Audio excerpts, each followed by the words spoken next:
Dear parents, dear students, நம்மை பற்றி மற்றவர்கள் எந்த விடயத்தை பேசுகின்றார்கள், எந்த செய்து கொண்டிருக்கின்றார்கள் என்பது விடயமே அல்ல.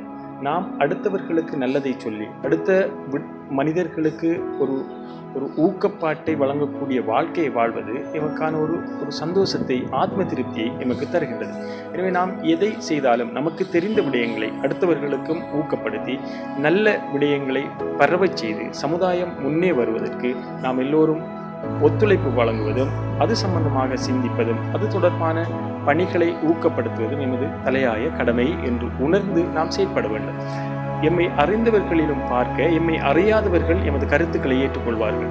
எம்மை அறிந்தவர்கள் எம்மை மட்டம் தட்டுவதற்கும் எம்மை பற்றி அதிகமாக யோசிப்பதற்கு முற்படுவார்கள். எம்மை அறியாதவர்கள் எமது கருத்துக்களையும் எமது சிந்தனைகளையும் எமது செயற்பாடுகளையும் ஏற்று அந்த கருத்து எவ்வாறு பயணிக்கிறது என்பதை அறிந்து நமக்கு உதவி செய்வார்கள். எனவே நாம் எமது பணிகளை தொடர்ந்தும் பாசிட்டிவாக மக்களுக்கு சென்றடையக்கூடியதாக செய்வோம். அது எமக்கு நல்ல கிரெடிட்டை பெற்றுத்தரும், ஒரு ஆத்ம திருப்தியையும் எமக்கு தரும் என்று கூறி விடைபெறுகிறேன். நன்றி.